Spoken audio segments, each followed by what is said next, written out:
dans cette exposition, mêler mes deux passions, la photographie et les chevaux.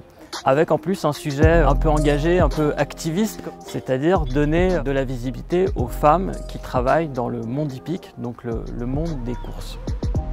Dans le monde hippique, comme dans les autres disciplines équestres, il y a aujourd'hui beaucoup plus de femmes que d'hommes. Et j'ai remarqué que pendant les courses hippiques, les grands prix, ces femmes, on les voyait moins. J'ai voulu rendre hommage, dans un premier temps, à ces femmes qui font un travail extraordinaire avec les chevaux, dans l'enceinte des écuries, qu'on ne voyait pas. Et puis aussi, avec un autre mouvement, c'est de rendre hommage aux femmes jockeys. Maintenant, on commence à les voir dans les courses.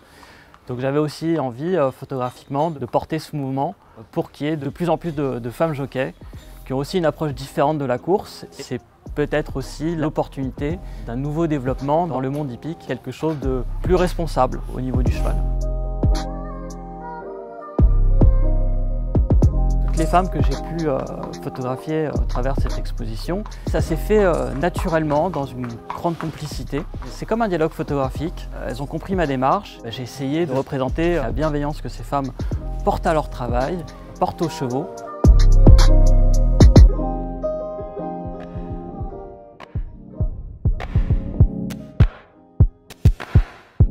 Le projet, c'était le parc Calouste-Gulbenkian, qui était un rêve de volupté botanique et en même temps un endroit de repos pour lui-même.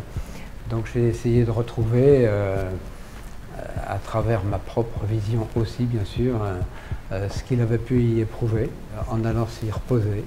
C'est un mélange des visions que j'ai imaginé être la sienne et la mienne aussi. Ici, on a donc les bâtiments destinés à l'élevage des animaux que j'ai retrouvés dans une lumière automnale avec plaisir pour le chatoiement de leurs couleurs.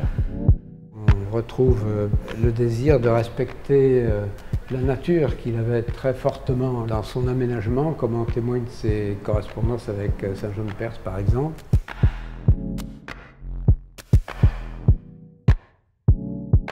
Cette année, je suis revenu aux fondamentaux, c'est-à-dire en noir et blanc, à la chambre, bien sûr, en argentique. Et j'ai fait ce travail à partir du parc Gulbenkian, avec la complicité de mon épouse, que j'ai mis en scène. Gulbenkian avait dénommé une allée qui se trouvait dans le parc, et il l'avait appelé le grand scénario. Donc partant de cette idée, je suis resté dans le romantisme. J'ai voulu travailler avec des idées de personnages présents, absents, et puis des objets perdus, oubliés, des partitions, une rose. Vu que c'est à la chambre photographique, la prise de vue peut se faire en une demi-heure, voire 3/4 d'heure. Quant au tirage, alors là, je fais en chambre noire, bien entendu, et là, bon, ça peut être une journée, une photo, pour aboutir à quelque chose qui nous émerveille dans la chambre noire. Quand la photo apparaît, c'est sûr que c'est quand même un plaisir immense. Cette année, on a choisi le parc Gulbenkian. Pour ce qui me concerne, j'ai dit on s'est tiré une balle dans le pied. Parce que le parc est magnifique, mais sur un parc, voilà, tout le monde fait des photos. Donc il fallait essayer de se démarquer de tout ça, mais comment faire? J'y suis retourné plusieurs fois et ça s'est fait tout seul. J'ai travaillé par thème. Les arbres, les paysages, les ruines, les bancs, avec des formats notamment cette année qui sont un peu particuliers, à savoir que c'est du bord perdu, il n'y a pas de cadre, il n'y a pas de verre, voilà, c'est encore quelque chose d'original par rapport à ce qu'on a fait jusqu'à présent. Là on arrive sur 4 images, et lorsqu'on les met côte à côte, ça fonctionne comme une espèce de panoramique, il y a un discours qui se crée d'une image sur l'autre.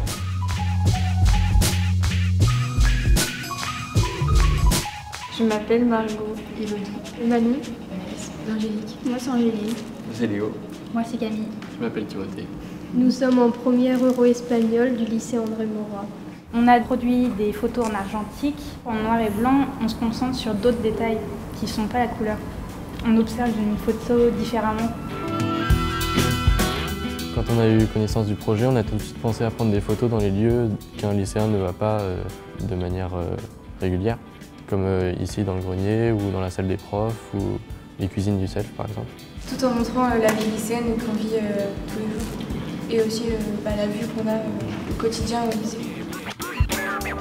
La lumière, ça a été important parce que généralement on a fait nos photos le matin, donc on avait le lever du soleil, ce qui nous donnait des effets de lumière différents sur les photos.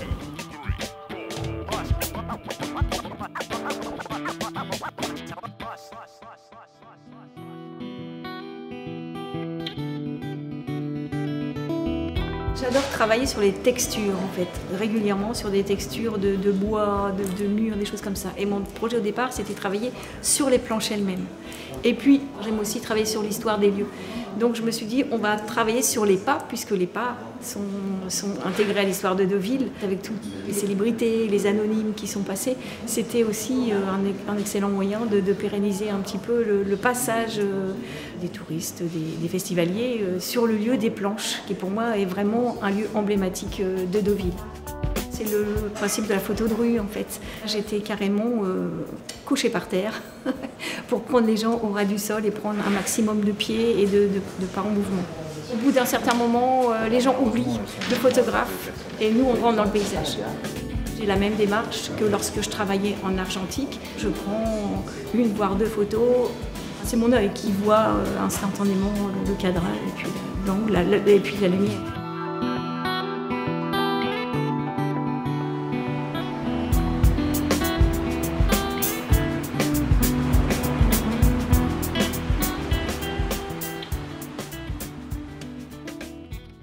Il s'agit là d'évoquer les souvenirs qui fusionnent, où tout est fluide, la mémoire fluide et collective d'une ville, les sensations qui reviennent figurantes. Un travail sur le temps, les anamorphoses, les métamorphoses, où tout fusionne, un regard différent sur l'architecture, l'environnement, les visages. Les formes viennent l'une dans l'autre et tout cela se fond dans un imaginaire libre et dans des bulles qui viennent éclater au-dessus de la plage.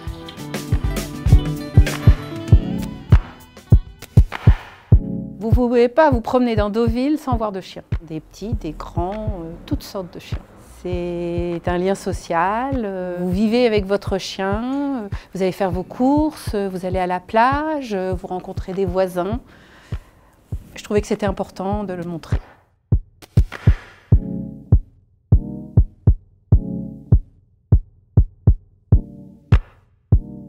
C'était à 8h30 du matin.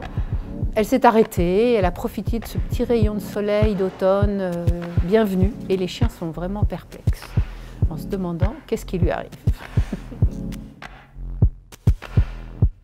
J'aimais bien celle-là, où le chien guette toutes les personnes qui sortent de la pharmacie en se disant « non, c'est pas elle, ce n'est toujours pas elle ». Et il attend.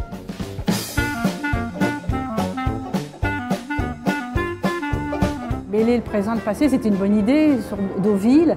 J'ai pris un plaisir fou à rassembler ces deux époques sur les traces de Marcel Proust. Donc c'est pour ça que ça s'appelle Les temps retrouvés. Tous ces gens magnifiques, toujours dans des décors qui sont à peu près les mêmes. Le casino, les planches, Deauville, je les fais revivre en fait. Je choisis dans ma collection un fond qui me plaît, mes photos et des cartes postales, et après j'intègre mes personnages.